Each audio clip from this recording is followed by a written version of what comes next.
कि धर अंबर सबे जावेंगे और विनसेंगे कैलाश, एकम एका होवेगा तब कहाँ रहे तेरे दास। परमात्मा से पूछा किसी ने कि धर अंबर सबे जावेंगे और विनसेंगे कैलाश, एकम एका होवेगा तब कहाँ रहे तेरे दास। धरती अंबर जान दे और विनसन दे कैलाश, एकम एका होण दे मेरे आश्रय रहे मेरे दास। कि मेरे भक्त मेरे द्वारा बताई गई इस विधि और इस धर्म पुण्य के जहाज में बैठ के और ऐसे रहेंगे जैसे नौका जल के ऊपर रहा करती है।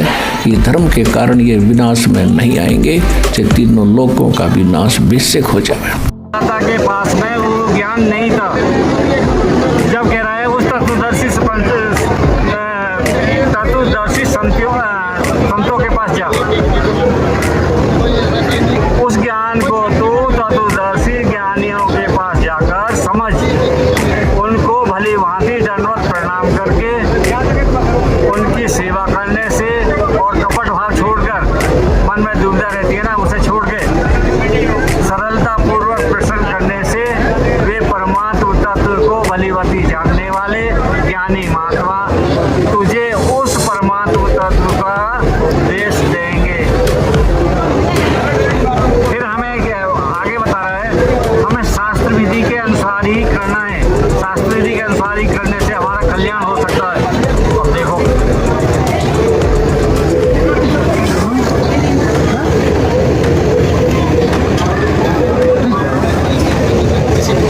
वैसे दो श्लोक देख लो के लिए, जल्दबाजी है तो जा सकते हैं, देखो कैसे कोई बात नहीं है।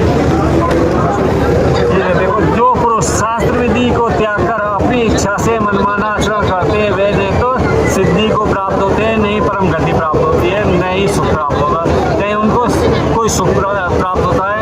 और फिर उसके बाद में क्या कह रहा है, जो करना या न करना, इस प्रकार तेरे लिए इस कर्तव्य और एक कर्तव्य व्यवस्था में शास्त्र ही प्रमाण है। शास्त्र के अनुसार ही हमारा कल्याण हो सकता है। यदि शास्त्र के अनुसार हम नहीं चलेंगे तो हमारा 84 लाख योनियों में जाना पड़ेगा। तो इसलिए हमें शास्त्रों के अनुसार ही चलना है, शास्त्रों के अनुसार ही दीक्षा लेनी है, तो शास्त्रों के अनुसार ही अपने जन्म मरण का स्तर खत्म करना है। पूर्ण गुरु तत्वदर्शी संत के उपदेश लेकर अपना कल्याण करवाना है। 24 प्रमाण में दिखाना, वो 24 प्रमाण में 24 प्रमाण में दिखा देंगे। हाँ, उसको दिखाना। अब देखो इसने क्या कह दिया, अति गोपनीय सुगोपनीय, मैंने तेरे को ज्ञान बता दिया।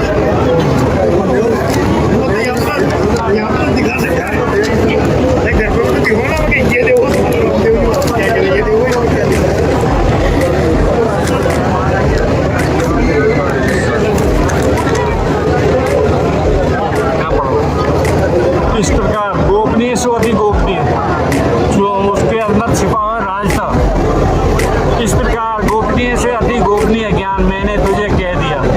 अब तू इस रहस्य युक्त ज्ञान को पूर्णतः भली भांति विचार कर, जैसा चाहता वैसा कर। यदि 84 लाख योनियों में जाना चाहता है तो 84 योनि में तैयार हो जा, और नहीं तो उस परमात्मा की शरण में चला जा। तो देखो जानबूझ साची तजय करे झूठे सुने, ऐसी संगत दे प्रभु सपन में ना दे। यदि हमें जानबूझ के उस गड्ढे में जा रहे हैं तो वो तो देखो बुद्धिजीवी नहीं है।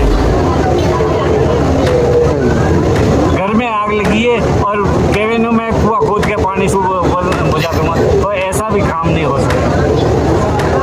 तो इसलिए हमें शास्त्रों के अनुसार ही कार्य करना है, शास्त्र के अनुसार ही अपनी भक्ति करनी है। भक्ति करके मर्यादा में रह के अपना सतलोक जाना है। आपका कोई एनी क्वेश्चन है तो बताओ। वो 24 प्रमाण में दिखाना बाबा रामदेव जी वाले। 24 प्रमाण में क्या देखने चाहते बताओ। हाँ बताओ, करो आप क्वेश्चन करने वाले। हाँ बताओ क्या क्वेश्चन है आपका, मन में आया था आपका। में आया है। पर बताओ बताओ, देखो मेरे से ना होगा तो हमारे भाई है और बताएंगे, ऐसी बात नहीं है। सत्यापन जरूर होना है। मन में कोई भी बात हो उसे फुटअप करो।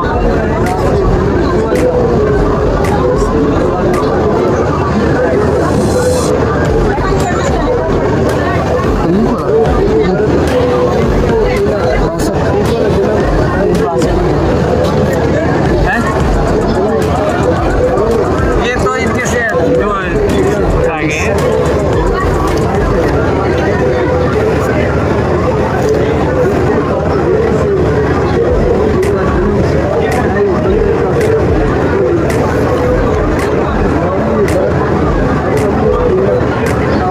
भगत जी, ओ भगत जी, भाई। वो परमात्मा वो जाट जाति में आएंगे, वो इसमें हाँ हाँ 65 पेज पे 65 पेज 65 आगे बढ़ो।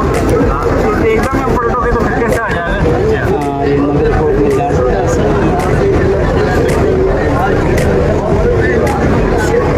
ये इसमें दे रखा है, बदमाशियाँ जाट जाति से आएंगे। 24 प्रमाण में है कि बाबा रामदेव ने लिखा था, इसमें भविष्यवाणी की थी, उसमें ये लिख रखा है। नगर कोट नहीं, जाट काशी। हाँ, मुखबंद का कवि के गुण गासी, वो अभी कवि अपना ही गुण गा रहे हैं। जिसके गर्भ खंड थी बस आती सत न्याय आप ही करती, उसका न्याय वो ही करेगा पूरी सत मारा।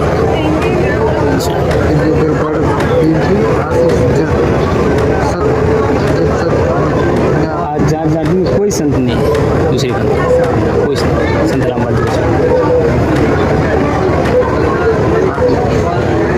इसमें बाबा रामदेव जी का 24 प्रमाण इसमें क्लियर हो रहा है। जो इसको मानते हैं वो भी पढ़ सकते हैं।